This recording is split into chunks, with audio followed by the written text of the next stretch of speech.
रात का सन्नाटा चारों ओर फैला हुआ था। ट्रक हाईवे पूरा सुनसान था।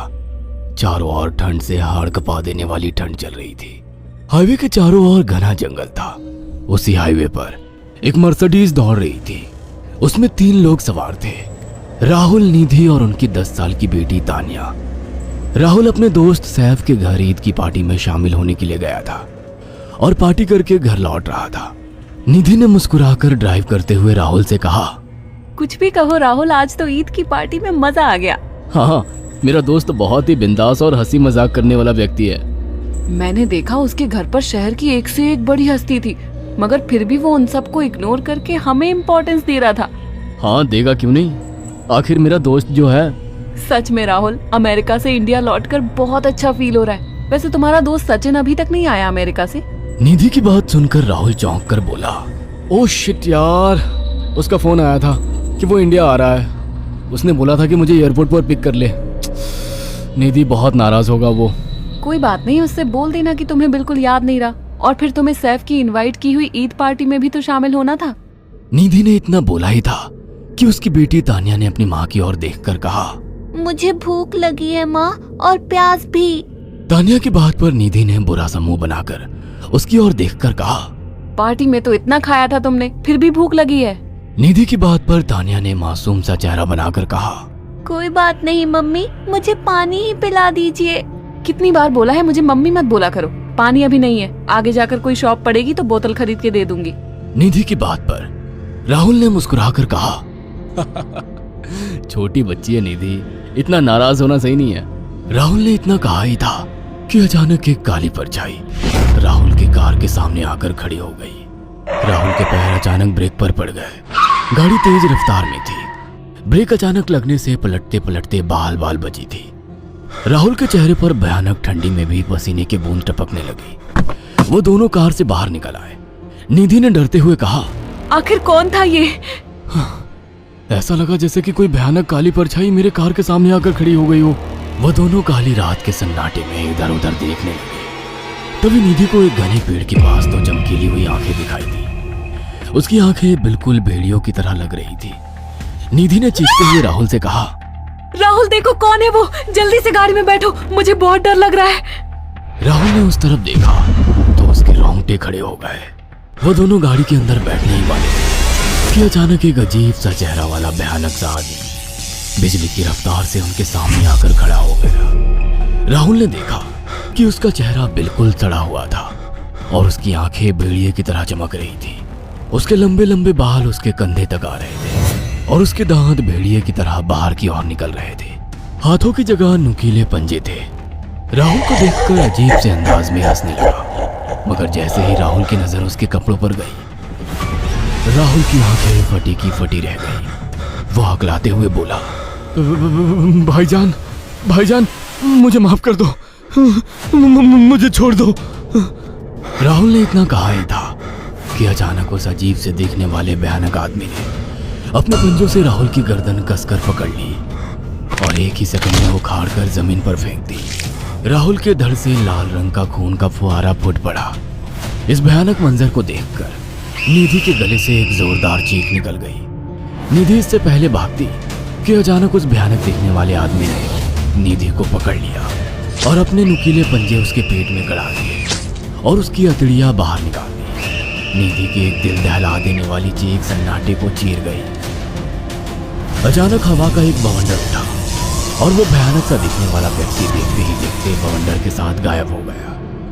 तानिया ने डरते डरते निधि के मोबाइल से पुलिस और सैफ को बुला लिया और कुछ ही देर में वहां चारों ओर पुलिस की गाड़ियां थी। पुलिस ने राहुल के दोनों दोस्त सैफ और सचिन को वहीं बुला लिया। इंस्पेक्टर अर्जुन ने दोनों से कहा, मैंने ऐसी हत्याएं अपने करियर में कभी पहले नहीं देखी। ये काम तो ना किसी जानवर का लगता है, ना ही किसी इंसान का। सचिन कपकपाती हुई आवाज में बोला, आप कहना क्या चाहते हैं? कुछ कह नहीं सकता। जिस किसी ने भी इन दोनों को मारा है उससे एक बात तो साबित होती है कि वो इन दोनों से हद से ज्यादा नफरत करता था। अब सारी सच्चाई तो यह बच्ची ही बता सकती है। इतना बोलकर इंस्पेक्टर अर्जुन तानिया के पास चला गया, जो बेहद डरी हुई थी। तानिया ने आंखों देखी सारी घटना इंस्पेक्टर अर्जुन को बता दी। तानिया की बात सुनकर इंस्पेक्टर अर्जुन कंफ्यूज चेहरा लेकर मोबाइल पर किसी से बात करने लगे। सचिन इंस्पेक्टर के पास आ गया और सैफ भी डरता हुआ इंस्पेक्टर अर्जुन के पास आकर बोला, क्या हुआ इंस्पेक्टर? तानिया ने क्या बताया? उसने जो बताया वो काबिल यकीन नहीं है। उसकी बात पर किसी भी तरह से यकीन नहीं किया जा सकता। फिर भी कुछ तो बताया इंस्पेक्टर। हाँ, उस बच्चे के मुताबिक एक भूत ने निधि और राहुल को बड़ी बेदर्दी से मारा है। इंस्पेक्टर की बात सुनकर दोनों बुरी तरह से चौंक गए। क्या मतलब है इस बात का? बच्ची बेहद डरी हुई है। हम आगे की तफ्तीश जारी रखेंगे। निधि और राहुल तो चले गए, अब तानिया को मैं रख लूंगा। नहीं, राहुल मेरा अच्छा दोस्त था। तानिया अब मेरे साथ रहेगी। देखिए, बच्ची के माँ बाप अब इस दुनिया में नहीं है और आप दोनों भी शादीशुदा है। मुझे नहीं लगता कि आप दोनों बच्ची की सही से देखभाल कर सकते हैं। मेरी कोई औलाद नहीं है। मैंने अपनी पत्नी को फोन कर दिया है, वो भी IPS ऑफिसर है।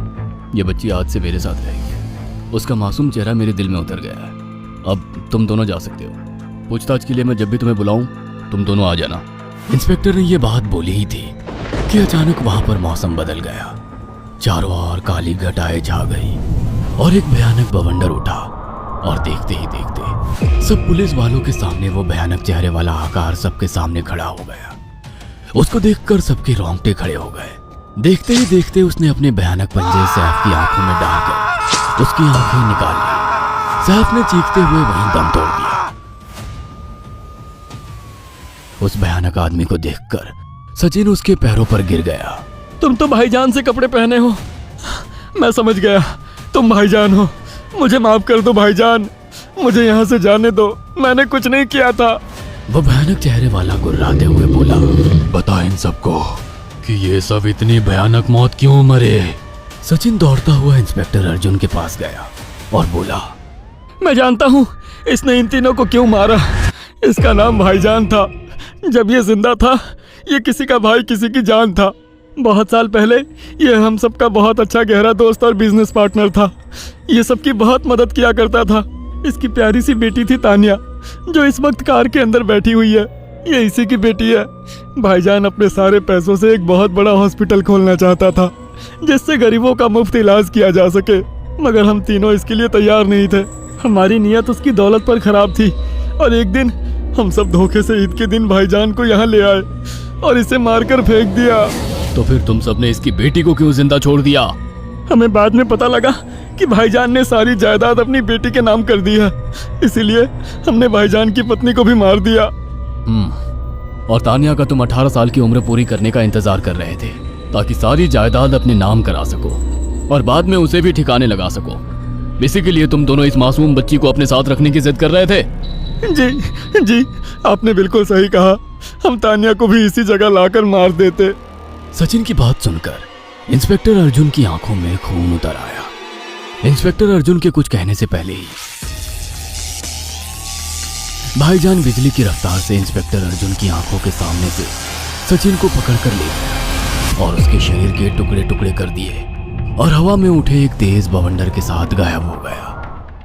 सारी घटना इंस्पेक्टर अर्जुन की आंखों के सामने हुई थी। तानिया को इंस्पेक्टर अर्जुन और उसकी पत्नी ने अपनी बेटी की तरह पाला।